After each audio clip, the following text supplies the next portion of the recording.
had to be able to stay awake 8 hours because it was a full day kindergarten, and you had to be able to read. Those were the 3 requirements to go to kindergarten in Texas in the late 60s.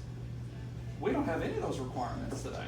You can fall asleep at your desk and you don't know a single letter in the alphabet and you just kind of show up and, but here's the deal. Because my mom knew what the standards were, I could read at 4. I mean, I may not have been the best reader, but I had the concept down because she had, we were poor. I get the whole poor thing because I was the son of a sergeant in the Army with 5 kids. And my mother had to put me into school. We were probably we were barely living on tuna fish and noodles. We had to go back. But at the same time, I knew what the standard was because my mom worked with me and my brothers and sisters worked me so I could learn to read. And the school demanded that. Today in public school, we really don't demand anything, and it's frustrating. Because I think if we had some kind of standard, people would rise to this. It's kind of like with these little guys. If you give them a really poor curriculum with very little vocabulary in it, they'll learn it. But if you give them a very rich curriculum with lots of vocabulary, guess what? They'll learn that too. I mean, these guys are sponges. They will suck this stuff up, and whatever level you set, many of them will rise to it. But when you set the standards at either low or no, which is what we have right now is no, you kind of get what you get. That's the long answer, sorry. So, and mine's kind of twofold, and it's right in line with what you're talking about. So the future governor of Tennessee, I believe, will be Bill Lee, and he's pretty much laid out a different vision for schooling in the state of Tennessee, and he's saying a lot of the same things you're saying. Is there a plan to move it to the collegiate level? And the reason I ask, there are a lot of collegiate level schools that sit on a tremendous amount of money. Our state schools get a tremendous amount of revenue from taxes. And it comes through whether it's direct support for education or through grant money that the state makes available or the federal government makes available. Schools are getting more than 62%. So are we going to take that plan, what you just described, to the collegiate level as well? Well, I will tell you, if Billy wins, he has a different perspective on education. I've chatted with him before, and he wants every child to be college ready, but he recognizes that we spend 100% of our education dollars on what 22% of the population does, and that's get a 4-year college degree. And so maybe we need to look at some of these other resources. When the governor talks about Drive to 55, I've heard this for the last couple of years, he's not talking about 55% of the population has a 4-year college degree. He is willing to accept 2-year college degrees. He's willing to accept certificates. He's willing to accept, all these other options in there. But basically what these guys need to understand is the days of going to K through 12 and walking out and being done is over. It's going to be at least a K-13 to a K-16 mentality that we have to teach our children. The other thing we need to do is teach our parents is that college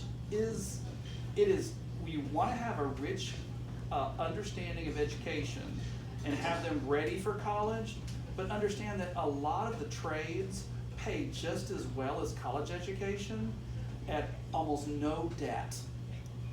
And one of the things I was talking to somebody the other day, we've lived through the Generation X and we lived through Generation Y. Well, Generation Z right now are the kids who are going to school.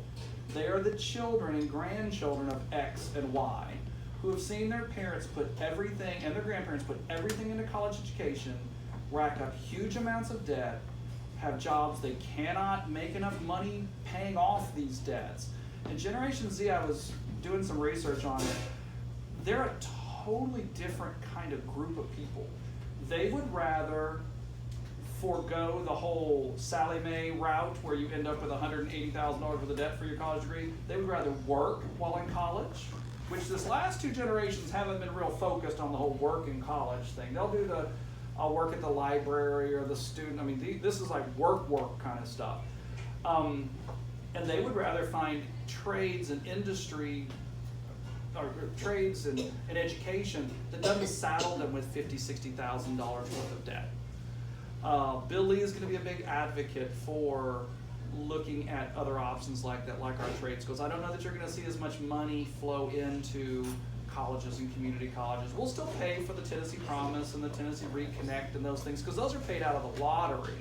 Those are not paid out of the state legislature.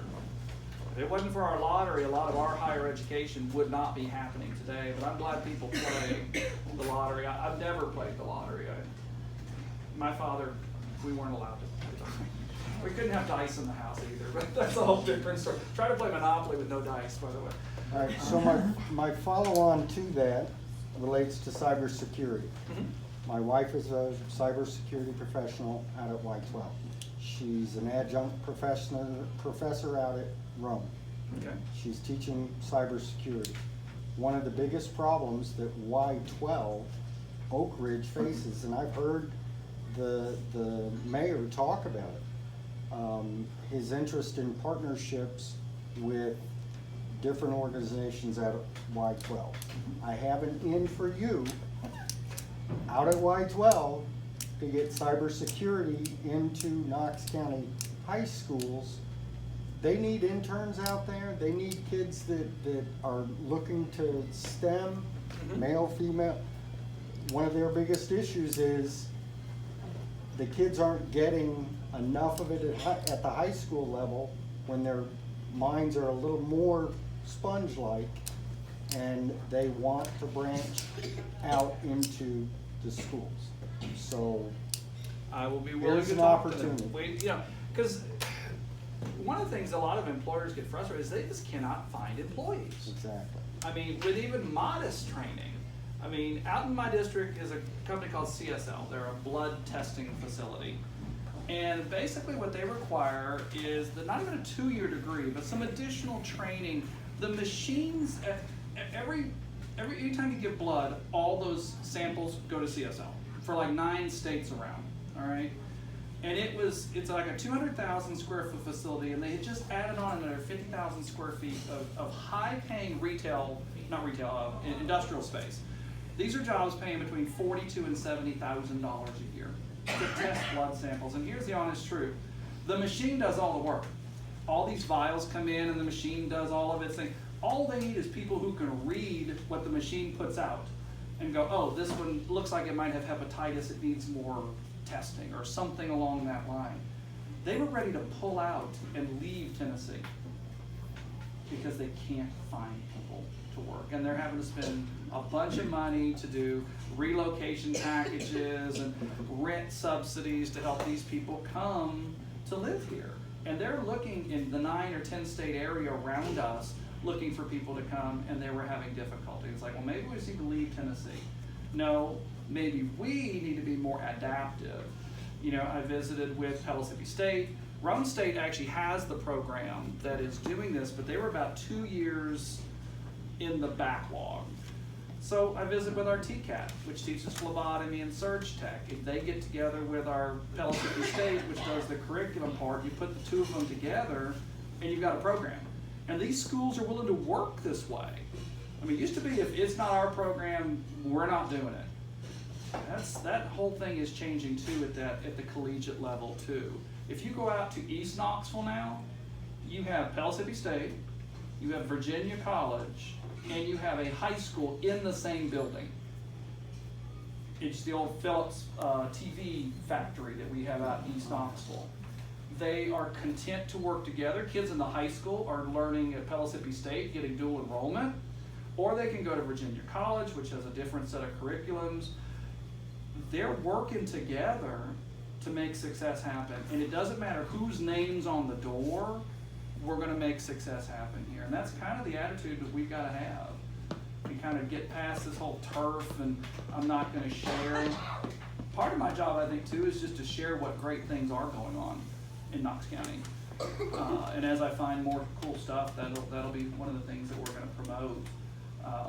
You know, they have got a broadcast studio at South Doyle that if you look at it, it looks like it came off of channel 10 or 6. I mean, it is top notch. And they looked at buying one, and it was going to be a little over $8,000. And guess what they don't have? So they talked to their wood shop. And their wood shop built this thing for them for $400 in material. And then all the kids at wood shop learned all these. I mean, it is sloped and skill as far as design. One of the guys in their CTE program worked at Sea Ray at one time, and so they wrapped it with this leather-like product because that's what you did with boats. And it's just taken all it. It is slick looking. And so we're trying to work with like Live at 5 at 4 or somebody to go out there and have them do their broadcast from the broadcast studio at South Doyle. And it'll look every bit as professional as if they were sitting here over on Broadway. Well, we're on Broadway, aren't we? What is it, that way? Yeah. You know this area. That way, okay. You know, it looks every bit as good. They have green screens. They have everything that you would want to be a successful TV production, you know, facility. And it's right here in our own backyard, and we don't even know it's there. Yeah. Okay, I'm sitting here with a couple ideas. I've been retired a few years, Mhm. but when I was at the high school, we used to tell children, pick a track. Yeah. You can be a dual or you can be a college. Mhm. And then they would get in those tracks and something would change in their life, for the better or the worse, and they'd want to change their track. Or a light bulb would come on that suddenly they love this and they want to do it. They were trapped in those tracks because in order for them to get out the tracks, they would lose so many credits that they could not complete high school on time. Are they still doing that, do you know? And if they are, is there Everything's possibility been to pretty change much that? geared towards college. See, I know, and they get in these, like you were talking about the CTE, and I think that's great, but is there a possibility for a student to take some English and instead of saying you have to have 4 years of English, which they really don't need, can we not just say you need to take 2 years of English and then you can take 2 years of like a CTE, something that might interest them, that might help them even get a job they could work in while they're in college, trying to get the 4-year degree. Is there any talk about that in the state for students Nope. to do that? Not to my committee. Well, I'm on your. No, you're on my committee. Sorry. I'm on the other committee too, but I'm not aware of that. But, you know, it may be something we need to I visit. think that's a really good option because kids, it's just like when you go to college and they want you to pick a career at 18. Right. How many people come out of college with the same career? Even after you've worked 10 years, how many people are changing careers? Because you get to working in a career, and I started out in 2nd grade, and then I heard about guidance counseling, and then I went into counseling, and then I heard about school psychometry, and I went into that. So during my years of teaching, I did 4 or 5 totally different jobs, and I was able to keep doing that. But a lot of students, you know, the way the programs are written, they're trapped in one, and they don't have the flexibility, I guess is what I'm saying. Well, one of the gentlemen I was talking to yesterday, we were talking about, we may need to start dropping this back down to middle school to where they start thinking about, because many times we talk to them when they're a junior or senior in high school, and they've already got whatever credits they've got and whatever activities they've done, it's a little late in the program. And it's interesting to sit there and talk to a student. You know, we were talking about all these kids think they're going to be sports, God's gift to sports. And so, you know, this gentleman I was talking to is all about statistics. And he talked about all the number of kids who start in the 6th grade in a sport. And then all the ones who, it's a whole lot less finish in high school, and it's a whole lot less that do collegiate.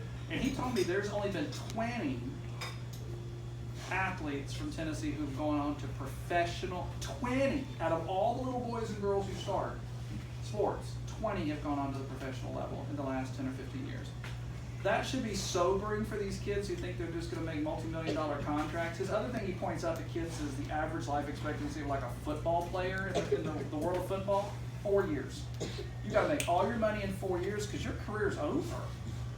And so you better have something to back it up with.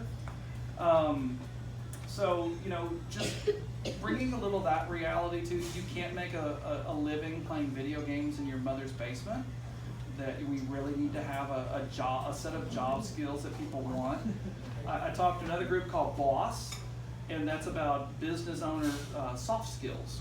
Teaching soft skills like looking someone in the eye when you're talking to them, you know, shaking their hand, address. It's a requirement at Mississippi. Yeah. Public speaking. Right. And here's the deal. Nobody really cares about your personal problems that you're having right now. I mean, they do. But the reality of it is when you're at the job, they expect work out of you. Oh, you want $15 an hour. Well, what can you give me that's worth $15 an hour? I mean, everybody wants to be rich. That's great. But how do you bring value? And a lot of these kids have not even thought about this.